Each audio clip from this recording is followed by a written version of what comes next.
నమస్తే. ప్రస్తుతం మనతో పాటు సామాజిక ఉద్యమకారులు అలాగే ఎంఆర్పిఎస్ వ్యవస్థాపక అధ్యక్షులు మందకృష్ణ మాదిగ గారు ఉన్నారు. వారితో మాట్లాడదాం చాలా అంశాలపై.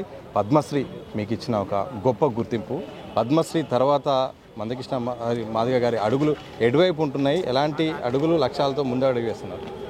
ఏదంటే ఇప్పుడు మీరు పద్మశ్రీ అనేది ఒకటి తీశారు కాబట్టి ఓకే, ఇది కేంద్ర ప్రభుత్వం ఎంఆర్పిఎస్ తీసుకున్న ఉద్యమ నిర్ణయాల మీద ఒక అంచనాతో ఈ పద్మశ్రీ అవార్డు ప్రకటించినట్టుగా కనిపిస్తున్నది. పద్మశ్రీ అవార్డుకు సంబంధించిన ఇస్తూ రాష్ట్రపతి భవన్ ప్రింట్ చేసిన దాంట్లో ఒక 4-5 అంశాలు పొందుపరిచారు. అంటే పద్మశ్రీ రావడానికి ఎంఆర్పిఎస్ 30 ఏళ్ళుగా ఎస్సీ వర్గీకరణ అనే ఒక సోషల్ జస్టిస్, ఒక సామాజిక న్యాయమైన ఒక అంశాన్ని 30 ఏళ్ళుగా అలుపెరగకుండా దీన్ని నడిపి ఆ లక్ష్యాన్ని సుప్రీంకోర్టు జడ్జిమెంట్ ద్వారా సాధించుకోవడం జరిగింది. ఇది ఒక దేశంలో ఒక పెద్ద సోషల్ మూమెంట్ అని చెప్పి దాన్ని గుర్తించింది. అంటే ఎంఆర్పిఎస్ చేసిన వర్గీకరణ ఉద్యమానికి అదొక గుర్తింపు. అది ఓకే. తర్వాత ఎంఆర్పిఎస్ వర్గీకరణతో పాటు కులంతో, మతంతో, రాజకీయాలతో సంబంధం లేకుండా అన్ని వర్గాల అంశాలను కూడా టేకప్ చేసింది. అందులో భాగంగా గుండె జబ్బుతో బాధపడుతున్న పిల్లల ఉద్యమం నడపడం వల్ల ఇవాళ దేశంలో ఎక్కడ లేని విధంగా ఒక ఆరోగ్యశ్రీ అనే ఒక పథకాన్ని సాధించి పెట్టడంలో ఎంఆర్పిఎస్ఏ పాత్ర పోషించిందని చెప్పి దాన్ని కూడా అందులో పొందుపరచడం జరిగింది. తర్వాత ఇప్పుడు ఏదైతే మన వికలాంగుల సమాజం ఉన్నదో, వికలాంగుల హక్కుల పోరాట సమితిని 2007లో ఏర్పాటు చేయడం జరిగింది. అంటే వాళ్ళ పెన్షన్లో ఎదుగుదల, వాళ్ళ గుర్తింపు, గౌరవం కోసం కూడా ఎంఆర్పిఎస్ పోరాటం చేసింది. అట్లనే విడోస్ కోసం పోరాటం చేసింది. తర్వాత తెల్ల రేషన్ కార్డు, బియ్యం కోట పెరగాలని పేదల పక్షాన కూడా ఉద్యమం చేసింది.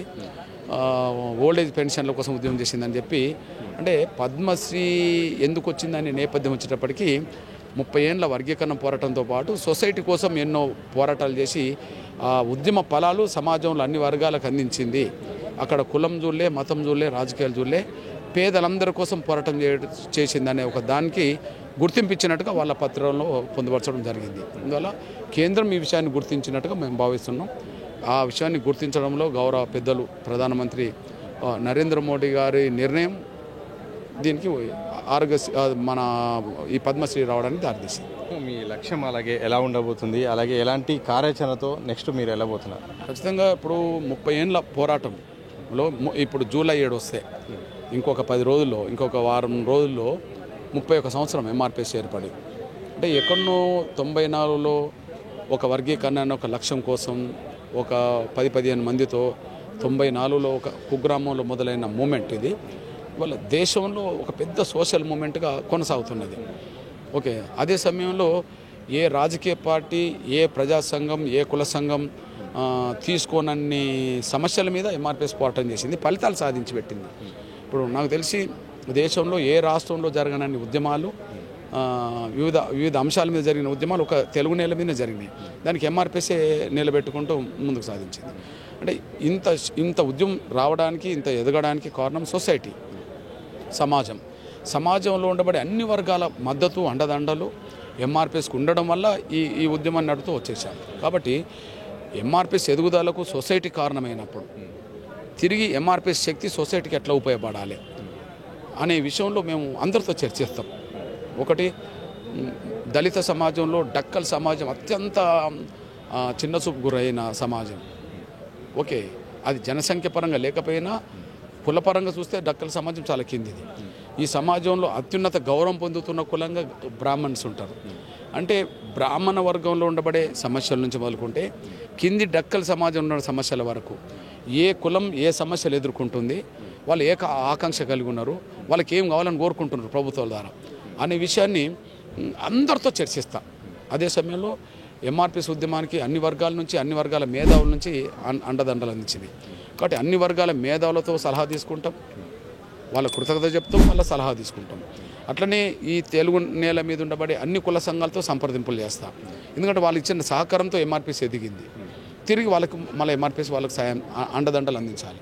కాబట్టి వచ్చే నెల అంటే జూలై 7 ఎంఆర్పిఎస్ 2 తెలుగు రాష్ట్రాలు, దక్షిణాది రాష్ట్రాల్లో ఆవిర్భావ ఉత్సవాలను గ్రామగ్రామం నిర్వహించబోతున్నాం. ప్రతి గ్రామంలో ఎంఆర్పిఎస్ అంటూ ఒక జెండావిష్కరణ జరుగుతుంది.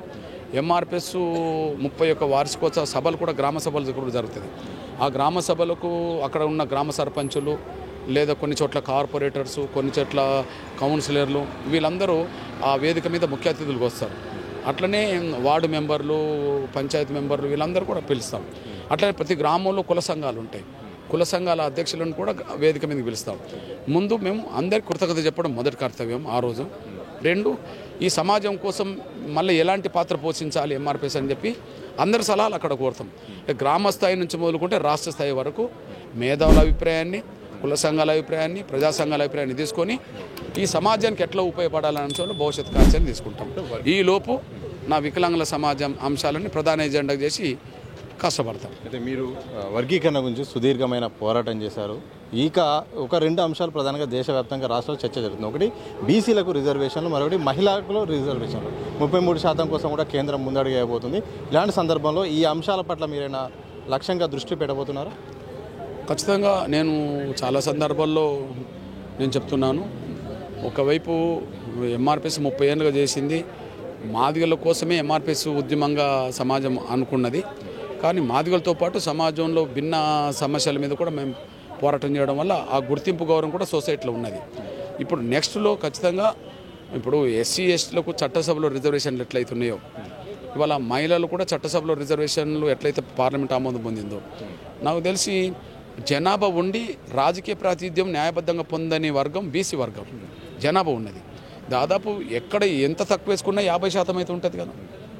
కానీ ప్రాతినిధ్యం ఎక్కడ 50% లేదు కదా. చట్టసభలు లేదు, గ్రామ పంచాయతీలు లేదు, ఎక్కడ లేదు. కాబట్టి ఎవరికైనా తమ జనాభా ఎంత ఉన్నదో దాని ప్రకారంగా న్యాయమైన వాటా పొందే హక్కు అన్ని రంగాల్లో ఉన్నది. కాబట్టి రాజకీయ రంగంలో ఎక్కువ నష్టపోతున్న విషయం మనకు స్పష్టంగా అర్థమవుతుంది. రేపు రాబోయే రోజుల్లో ఖచ్చితంగా ఇప్పటికే బీసీలకు చట్టసభలో రిజర్వేషన్లు ఉండాలని చెప్పి ఏ బీసీ సంఘాల నాయకత్వం అయితే నా సోదరులు మాట్లాడుతున్నారో వాళ్ళతో చేతులు కలుపుతాం.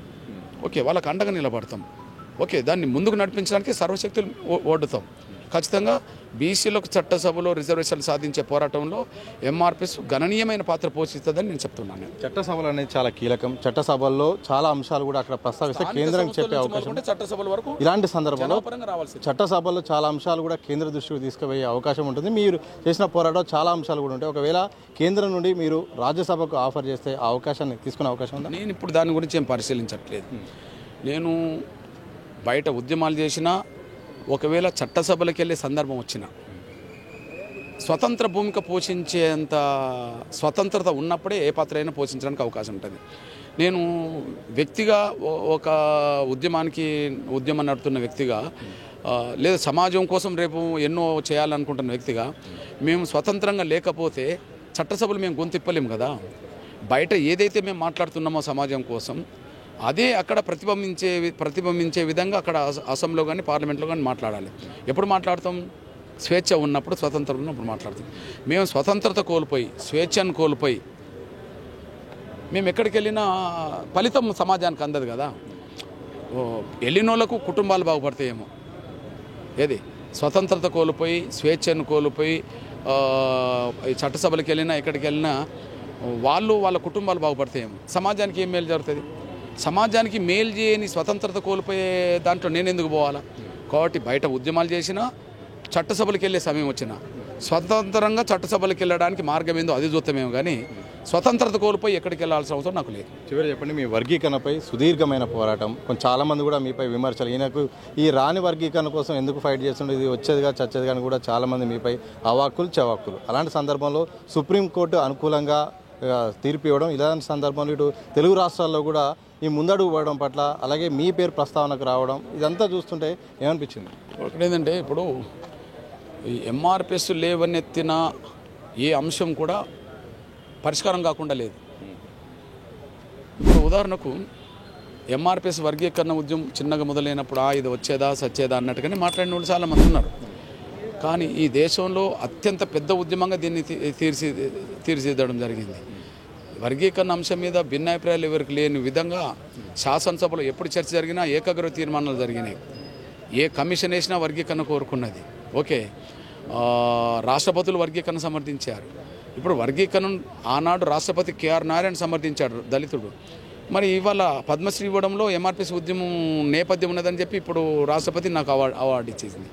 అంటే ఎక్కిరించిన వాళ్ళు ఎక్కిరించవచ్చు, కానీ గుర్తించిన వాళ్ళు ఏ స్థాయిలో గుర్తించారు? ఓకే, ప్రధానమంత్రులు వర్గీకరణ సపోర్ట్ చేసి మీటింగ్లకు వచ్చే పరిస్థితికి వచ్చేసింది.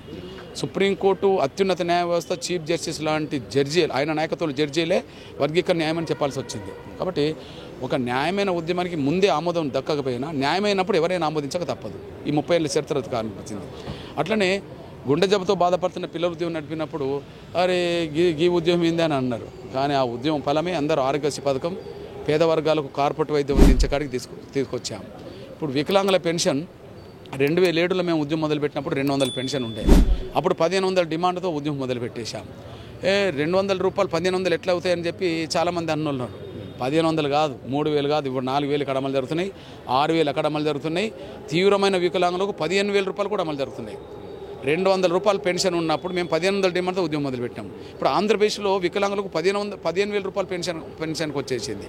6000 పెన్షన్ అందరికీ అమలు జరుగుతుంది. అక్కడ ఇక్కడ 4000, 2000 పెన్షన్ ఇంకా ఇవ్వాల్సి ఉండే, ఇవ్వలేదు కాబట్టి మేము ఉద్యమానికి సిద్ధపడబోతున్నాం అనేది ఇక్కడ సంకేతం చెప్తూనే ఉన్నది. అట్లనే వృద్ధుల వితంతుల పోరాటం చేసినప్పుడు 10 ఏళ్ళు ₹1 పెరగలే, 200 పెన్షన్ ఇచ్చారు. కానీ ఎంఆర్పిఎస్ ఉద్యమం మొదలుపెట్టిన తర్వాత వృద్ధుల వితంతుల పెన్షన్ కూడా గణనీయంగా పెరిగింది. నాకు తెలిసి దేశంలో ఎక్కడ లేని పథకాలు, ఎంఆర్పిఎస్ ఉద్యమం ద్వారా ఫలాలు అన్ని కుటుంబాలకు అందుతున్నాయి. ఏ కులానికి అందలేదు ఆరోగ్యశ్రీ కార్డు, ఏ కులం వికలాంగులకు లేదు పెన్షన్లు, ఏ మతం వృద్ధుల వితంతులకు లేదు పెన్షన్లు. తెల్ల రేషన్ కార్డు బియ్యం కూడా 4 కిలోలు ఉండే, ఎంఆర్పిఎస్ ఉద్యమం చేస్తే దాన్ని 6 కిలోలు పెంచడం జరిగింది. అంటే ప్రతి కుటుంబంలో ఒక వ్యక్తికి 2 కిలోలు అంటే 5 ఉన్న ఇంట్లో 10 కిలోలు వచ్చినట్టు కదా. అంటే తిండి గింజలకు కూడా ఎంఆర్పిఎస్ పోరాటం చేయాల్సి వచ్చింది కదా. పోరాటం మొదలుపెట్టినప్పుడు కొంతమంది దాన్ని చిన్న చూపు చూసే వాళ్ళు ఉంటారు, లేదా కొంత అవమానించే వాళ్ళు ఉంటారు. కానీ పోరాటంలో న్యాయం ఉంటే ఆ న్యాయాన్ని సాధించే గట్స్ అంటే సంకల్పం బలంగా ఉంటే ఖచ్చితంగా ఎప్పుడైనా సాధిస్తాం. ఇవన్నీ ఫలితాలే కదా. భారతదేశంలో ఇన్ని ఉద్యమాలు ఏ రాష్ట్రంలో జరిగినాయి, ఏ సంఘం చేసింది, ఏ పార్టీ చేసింది ఇన్ని ఉద్యమాలు? ఒక అంశంతో మొదలై 10 అంశాలు సాధించే కాడికి వచ్చేసింది ఎంఆర్పిఎస్. ఓకే, ఇదంతా శక్తినిచ్చింది మన సమాజమేనా? ఎంఆర్పిఎస్కి శక్తినిచ్చిన, వ్యక్తిగతంగా ఒకవేళ నాకు ఏదైనా శక్తినిచ్చినా సమాజం అందించింది. అంటే ఎంఆర్పిఎస్ ఉద్యమం పెడితే సమాజం శక్తినిచ్చింది కదా, మరి ఆ శక్తి మళ్ళీ సమాజానికి మరింత ఎక్కువ ఉపయోగపడాలి కదా. ఏ అంశంలో నేను పాత్ర పోషించాలి భవిష్యత్తులో? ఇప్పుడు మీరు అన్నారు బీసీలకు చట్టసభ రిజర్వేషన్, అవును నేను ఆ పాత్ర పోషిస్తా, బలంగా పోషిస్తా. ఓకే, అట్లనే ప్రతి కులానికి కొన్ని ఆకాంక్షలు ఉన్నాయి. డక్కలోళ్ళు వాళ్ళు ఏమనుకుంటారో, బ్రాహ్మణులో పేదలు ఉన్నారనుకుంటారు, వాళ్ళు నాకు ఏం అంశాలు చెప్తారో, లేదా ఇతర కులాల్లో కొంత అన్యాయం జరిగింది వాళ్ళు అంటారు అనుకో, వాళ్ళు ఏం చెప్తారు? అందరి అభిప్రాయాలు తీసుకుంటా, అందరి సలహాలు తీసుకుంటా, వాళ్ళ ఆకాంక్షలు ఏందో వాళ్ళతోటే ఇంట, వాళ్ళు నన్ను ఏ పాత్ర పోషించమంటే ఆ పాత్ర పోషిస్తా. ఏదైనా నిన్నటి పాత్ర కంటే మరింత శక్తివంతంగా సమాజానికి ఉపయోగపడే పాత్ర పోషిస్తాను. మొత్తంగా ఇది వర్గీకరణతో మొదలైనప్పటికీ కూడా సమాజం చాలా అవకాశాలు ఇచ్చింది. అలాగే ప్రజలకు సేవ చేయడానికి వివిధ రకాల పోరాటాలు చేసాం. ఆ పోరాటంలో భాగంగా ప్రభుత్వాలు కూడా పథకాల రూపంలో ఎంఆర్పిఎస్కు అవకాశం ఇచ్చి పథకాలు కూడా రూపొందించి ఈరోజు తప్పకుండా పద్మశ్రీ అవార్డు ఇచ్చేందుకు కేంద్రానికి ధన్యవాదాలు చెప్తూ తప్పకుండా ప్రజలకు అవసరమైన ఏ పరిస్థితులు ఉన్నా వాళ్ళ సమస్యలు తెలుసుకొని ఇంకా మరింత రెట్టింపు ఉత్సాహంతో ఇక ఉద్యమాలు అలాగే వినతులు కార్యక్రమాలు కూడా ఉండబోతున్నాయని కూడా పద్మశ్రీ అలాగే ఎంఆర్పిఎస్ వ్యవస్థాపక అధ్యక్షులు మందకృష్ణ మాదిగ గారు స్పష్టం చేసిన సందర్భం చూడొచ్చు. కెమెరా పర్సన్ సూర్యబాబుతో సతీష్ దిశ టీవీ, హైదరాబాద్.